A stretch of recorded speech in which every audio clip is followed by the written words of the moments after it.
আমি ফাহিম, ঢাকার মালিবাগের স্থায়ী বাসিন্দা।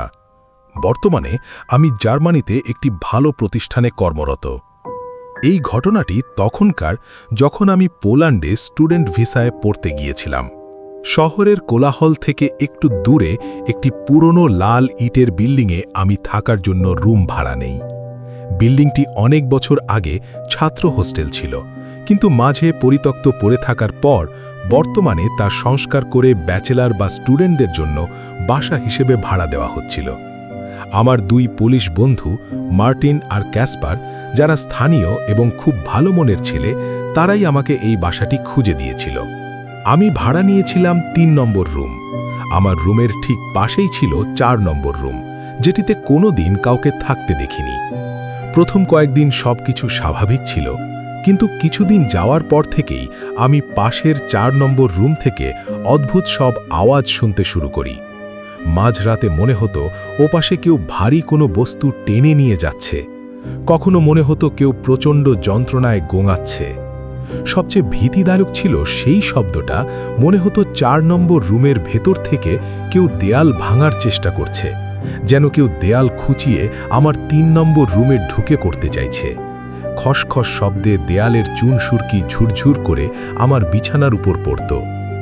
একদিন রাতে মার্টিন আর ক্যাসপার আমার রুমে ছিল। রাত তখন ২টোর কাছাকাছি। হঠাৎ পাশের ৪ নম্বর রুম থেকে একজনের গগন বিদারী চিৎকার শোনা গেল। মনে হচ্ছিল কেউ একজন জীবনের শেষ শক্তি দিয়ে সাহায্য চাচ্ছে। মার্টিন আর ক্যাসপারও পাথর হয়ে গেল। আমরা সাহস করে করিডোরে গিয়ে ৪ নম্বর রুমের দরজায় নক করলাম, কিন্তু ওপাশ থেকে কোনো সাড়া নেই। শুধু দেয়ালের ওপাশে নখ দিয়ে খামচানোর একটা ক্ষীণ শব্দ পাওয়া যাচ্ছিল। পরদিন আমি বিল্ডিংয়ের মালিকের কাছে গিয়ে সরাসরি কৈফিয়ত চাইলাম। প্রথম দিকে সে এড়িয়ে যেতে চাইলেও পরে আমার পুলিশ বন্ধুদের চাপে পড়ে সত্যটা স্বীকার করতে বাধ্য হয়। সে কাঁপা কাঁপা গলায় জানালো, ভাই, এই ৪ নম্বর রুমটা আসলে পরিত্যক্ত। এখানে কেউ থাকে না, কারণ অনেক বছর আগে এক ছাত্র কোনো এক রহস্যময় কারণে এই রুমের ভেতরেই আত্মহত্যা করেছিল। তারপর থেকে যারাই এই রুমটা ভাড়া নিয়েছে তারা কেউ শান্তিতে থাকতে পারেনি। তাই আমরা এটা এখন আর ভাড়া দিই না। মালিকের কথা শুনে আমাদের সবার রক্ত হিম হয়ে গেল। আমাদের চোখের সামনে ভেসে উঠল সেই ছাত্রের যন্ত্রণার কথা, যার ছায়া হয়তো আজও ৪ নম্বর রুমে বন্দী হয়ে আছে। আমরা সেই দিনই ওই বিল্ডিং ছেড়ে দিই। এখন আমি পড়ালেখা শেষ করে জার্মানি চলে এসেছি, ভালো চাকরি করছি, কিন্তু আজও যখন মাঝরাতে পাশের রুম থেকে কোনো সামান্য শব্দ শুনি, আমার সেই পোল্যান্ডের ৩ নম্বর রুমের কথা মনে পড়ে যায়।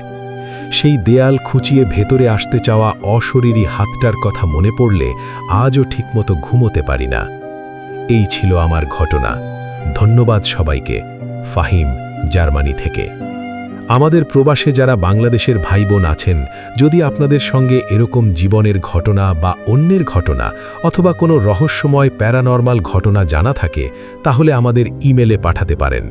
আমাদের ইমেলের ঠিকানা কমেন্ট বক্সে দেওয়া আছে। আজকের জন্য এতটুকুই।